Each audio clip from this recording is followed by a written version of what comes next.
Welcome to your path to the student-athlete experience. This presentation is designed to help you, the college-bound student-athlete, understand the NCAA initial eligibility process and to prepare you for transitioning from high school to becoming an NCAA Division I or II student-athlete. First, let's go over what we will discuss in this presentation. We will talk about steps to achieving your eligibility, the NCAA initial eligibility requirements, your sports participation, and some helpful resources to help you through the registration and certification process. There are a few different steps to achieving your eligibility. Today, we will break them down by high school class. Freshmen and sophomores must start planning now by working hard to earn the best grades possible. Access and print your high school's list of NCAA courses at www.eligibilitycenter.org by clicking on the Resources tab at the top of the screen. Be sure to only take classes that are approved on your high school's list of NCAA courses. It is your high school's responsibility to keep that list updated. You should register at www.eligibilitycenter.org at the beginning of your sophomore year. If you fall behind, use summer school sessions before your senior year to catch up. Here's a quick look at what the NCAA Eligibility Center registration website looks like. You will just need to click the New Account tab at the top right of your screen to begin the registration process. Once you become a junior, you should register to take the ACT, SAT, or both, and use code 9999 to have your scores sent directly from the testing agency to the NCAA Eligibility Center. Double check to make sure that you are taking courses that are approved on your high school's list of NCAA courses. It is also important for you to request that your high school counselor send an official transcript to the NCAA Eligibility Center after completing your junior year. You should note that the Eligibility Center does not accept faxed or emailed transcripts, only transcripts sent by mail or from one of the following transcript service providers: Parchment, ScriptSafe, ConnectEDU, National Transcript Center, Pearson EduStructure, USMOET, or ZAP. Once you become a junior, you should register to take the ACT, SAT, or both, and use code 9999 to have your scores sent directly from the testing agency to the NCAA Eligibility Center. Double check to make sure that you are taking courses that are approved on your high school's list of NCAA courses. It is also important for you to request that your high school counselor send an official transcript to the NCAA Eligibility Center after completing your junior year. You should note that the Eligibility Center does not accept faxed or emailed transcripts, only transcripts sent by mail or from one of the following transcript service providers: Parchment, ScriptSafe, ConnectEDU, National Transcript Center, Pearson EduStructure, USMOET, or ZAP. Once you enter your senior year of high school, you will want to make sure that you take the ACT and/or SAT as many times as necessary. The Eligibility Center will use your best scores from each section of the ACT or SAT to determine your best cumulative score. Continue to take college prep courses. Once again, you will want to check the courses you have taken and match it to your school's list of NCAA courses to make sure you are still on track to complete 16 approved core courses. It is important for you to graduate on time, meaning you must graduate within 4 consecutive academic years or 8 semesters from the start of 9th grade. Seniors should plan to visit the My Planner page after you register online to view your eligibility status and check for any missing information or documents. You will want to review your sports participation or amateurism responses and request your final amateurism certification for each sport you plan to participate in beginning April 1st for fall enrollees or October 1st for spring enrollees. After graduation, ask your high school counselor to send your final transcript with proof of graduation to the NCAA Eligibility Center. Next, let's talk about requirements for you to participate at an NCAA Division I or II college or university. So far, we have mentioned the term core course several times, but what exactly does the Eligibility Center determine to be a core course? A core course is a course that qualifies for high school graduation in one or more of the following areas: English, mathematics, natural or physical science, social science, foreign language or comparative religion or philosophy, is considered four-year college preparatory, is taught at or above the high school's regular academic level. For mathematics courses, is at the level of Algebra 1 or higher, and is taught by a qualified instructor. Now that you know what a core course is, let's talk about what a non-traditional course is. Non-traditional courses are courses that are taught through the internet, online or virtual, distance learning, independent study, individualized instruction, correspondence, computer software programs, or taught through other similar means. There are many types of non-traditional educational programs available to high school students. When considering an online program, there are several things to consider. However, the following themes should be kept in mind. All non-traditional courses must include ongoing access between the instructor and student, as well as regular interaction for purposes of teaching, evaluating, and providing assistance through the duration of the course. This may include, for example, exchanging of emails between the student and teacher, online chats, phone calls, feedback on assignments, and the opportunity for the teacher to engage the student in individual instruction. All non-traditional courses must have a defined minimum and maximum time period for completion. For example, it should be clear whether the course is meant to be taken for an entire semester or during a more condensed time period, such as 6 weeks. Non-traditional courses should be clearly identified as such on your high school transcript. NCAA rules require that all core courses are academic four-year college preparatory courses, which means that courses taught through distance learning, online, credit recovery, etc., need to be comparable in length, content, and rigor to courses taught in a traditional classroom setting. We already mentioned that you must graduate from high school within 4 consecutive years or 8 semesters from the time you start 9th grade. For Division I, if you fail to complete high school on time in 8 semesters, any core courses taken after the 8th semester will not be counted towards your NCAA academic eligibility requirements. On time also means that if your high school graduation takes place June 1st, you must graduate June 1st. If you do not graduate June 1st with your class, you have not completed your requirements on time. Division II colleges and universities permit you to use all core courses completed from your 9th grade year until the time you enroll full-time at a college or university. So now let's talk about what the initial eligibility requirements are for Divisions I and II.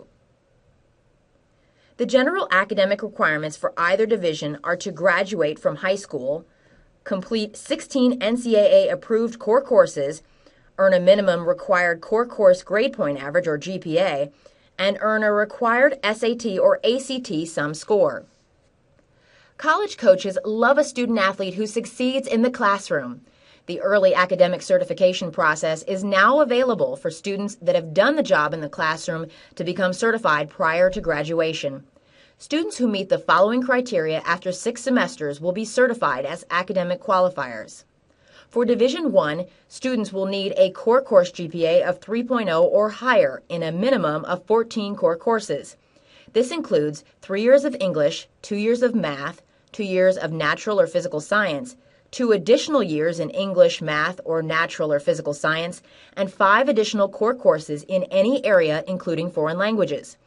Students will also need a minimum SAT score of 900 in critical reading and math, or a minimum ACT sum score of 75. For Division II early academic qualifiers, students will need a core course GPA of 3.0 or higher in a minimum of 12 core courses. This includes 3 years of English, 2 years of math, 2 years of natural or physical science, and 5 additional core courses in any area including foreign languages. Students will also need a minimum SAT score of 1,000 in critical reading and math, or a minimum ACT sum score of 85. To meet the Division I academic requirements as a qualifier, you will need to complete 4 years of English, 3 years of math at the level of Algebra 1 or higher, 2 years of natural or physical science, including 1 year of lab if offered by your high school, 1 year of additional English, math, or natural or physical science, 2 years of social science, and 4 years of additional courses from any area already mentioned, foreign language, or comparative religion or philosophy. You will see an abbreviated version of the Division I sliding scale that will be used prior to August 1, 2016. In order to compete at an NCAA Division I college or university, you will need to earn a minimum GPA of 2.0 and earn a combined SAT or ACT sum score that matches your core course GPA on the sliding scale. For example, if you have a 2.0 GPA, you would need a 1010 SAT score, which consists of the critical reading and math sections, or an 86 ACT sum score. There are new requirements for college-bound student athletes enrolling full-time at an NCAA Division I college or university on or after August 1, 2016. First, we will just go over a summary of the changes. The minimum core course GPA will increase to 2.3. 10 core courses will be required before the start of your senior year, and 7 of the 10 core courses must be English, math, or science courses. These changes will give students enrolling at an NCAA Division I college or university on or after August 1, 2016, one of 3 possible outcomes. You will be a qualifier, which will allow you to compete, receive athletics aid or scholarship, and practice your first year of enrollment. You will be an academic redshirt, which will allow you to receive athletics aid or scholarship your first year of enrollment, practice your first regular academic term, which could be a semester or a quarter, or you will be a non-qualifier, which means that you will not be able to receive athletics aid, practice, or compete your first year of enrollment. For 2016, the core course requirement does not change. The core GPA requirement for competition will increase to 2.3. For more detailed information on this, you can visit www.2.3.org. Beginning August 1, 2016, you will also need to have a minimum SAT or ACT sum score that matches the 16 core course GPA on the Division I sliding scale. An example of this would be if you have a 2.5 core course GPA, then you would need an 820 SAT score or a 68 ACT sum score. An added piece of the puzzle is that you must complete 10 core courses before the start of your 7th semester of high school, which for most of you is probably the start of your senior year. Of the 10 core courses completed, 7 of these courses must be in the areas of English, math, or science. Those 10 core courses become locked in for the purpose of GPA calculation, and a repeat of any of the locked-in courses will not be used in your certification if taken after the start of your 7th semester. The highlighted scores in red on this sliding scale outline the differences in the present sliding scale and the sliding scale for students enrolling on or after August 1, 2016. The full sliding scale can be found at www.eligibilitycenter.org under the Resources tab or at www.2.3.org. So now let's talk about what it means to be an academic red shirt. Does it mean that you get to wear a cool red shirt to practice? Well, maybe. But it really means that you can receive athletics aid or your athletic scholarship and practice during your first term of enrollment if you have a minimum GPA of 2.0 to 2.299 in 16 core courses and meet the matching test score on the sliding scale. If you fail to meet the required 10 core courses prior to the start of your 7th semester, 7 of which must be in English, math, or natural or physical science, you will be allowed to retake core courses in your 7th and 8th semesters, which will be able to be used in your academic certification for the purpose of meeting the academic red shirt requirements. You will see the core GPA and test score sliding scale index here in red for academic red shirts. The full sliding scale can be found at www.eligibilitycenter.org under the Resources tab or at www.2.3.org. If you meet these academic red shirt requirements, you can receive an athletic scholarship during your first year of enrollment at an NCAA Division I college or university. You must successfully complete 9 semester hours or 8 quarter hours in each applicable term at your college or university to continue to practice for the remainder of the year. If you do not meet either set of requirements, you will be certified as a non-qualifier. As a non-qualifier, you will not be able to receive athletics aid or be able to practice or compete during your first year at a Division I college or university. Now let's take some time to discuss the requirements for Division II. You will need to complete 16 core courses for Division II, which will need to consist of 3 years of English, 2 years of math at the level of Algebra 1 or higher, 2 years of natural or physical science with 1 year of lab if offered by your high school, 3 years of additional English, math, or natural or physical science, 2 years of social science, and 4 years of additional courses, which can be from any area listed on this screen, foreign language, or comparative religion or philosophy. Prior to August 1, 2018, in order to compete at an NCAA Division II college or university, you will need to earn a 2.0 GPA or higher in your 16 core courses and earn a combined SAT score of 820 or an ACT sum score of 68. For students enrolling in a college on or after August 1, 2018, in order to be considered a full qualifier for Division II, you must earn a minimum GPA of 2.2 with a corresponding SAT or ACT sum score on the competition or full qualifier sliding scale. Let's take a quick look at an example for the new Division II requirements that will begin in 2018. If you have a 2.9 GPA with either a 560 SAT score or a 48 ACT sum score, you would be considered a qualifier and be able to receive athletics aid or scholarship, practice, and compete. You will be deemed a Division II partial qualifier beginning August 1, 2018, and you will be allowed to practice and receive athletics aid your first academic year if you complete the required 16 core courses and earn a minimum GPA of 2.0 with a corresponding test score on the partial qualifier sliding scale.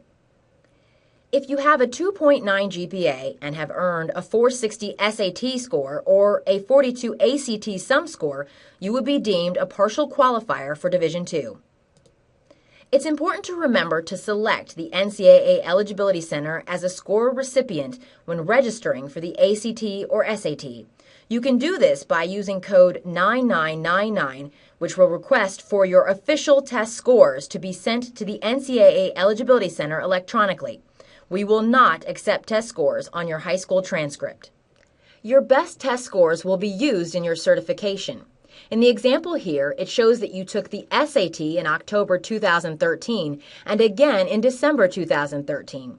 In October, you received a 350 on the math section and a 470 on the verbal section, which totaled 820. In December, you received a 420 on the math section and a 440 on the verbal section. When you take the best scores from each section, that gives you a 420 in the math section and a 470 in the verbal section, which totals 890. We would use the score of 890 for your certification. Just a quick note about Division III. Unlike Divisions I and II, there is no uniform set of eligibility requirements for Division III schools.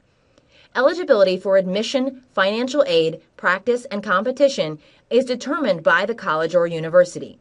The NCAA Eligibility Center does not perform certifications for Division III student athletes. Now that we've talked about all the academic requirements, let's take a few minutes to talk about amateurism and your sports participation. So what about sports participation? Well, it's one of the required sections of your NCAA Eligibility Center registration. We need to know about the teams you have been a part of and events you have participated in outside of the traditional high school season. We encourage you to log into your NCAA Eligibility Center account and update your sports participation information often. Once you have graduated high school, you will want to make sure that you finalize all of your sports participation information and request your final amateurism certification. Once you're certified from an academic and amateur perspective, you may practice, compete, and receive athletics aid. We've walked you through what it takes to be certified with the NCAA Eligibility Center, but you may have questions about what we talked about today, or want to have some additional resources to help guide you along the way. Here are just a few of our resources available for you to access. Visit www.eligibilitycenter.org and click on the Resources tab for information specific to U.S., international, and homeschooled students. Under each of these sections, you will find links to the Guide for the College-Bound Student Athlete, which could very well become your new BFF through the initial eligibility process, as well as the Quick Reference Guide and the initial eligibility brochure. You can also visit www.2.3.org, which is a mobile-ready website with the new academic requirements for 2016.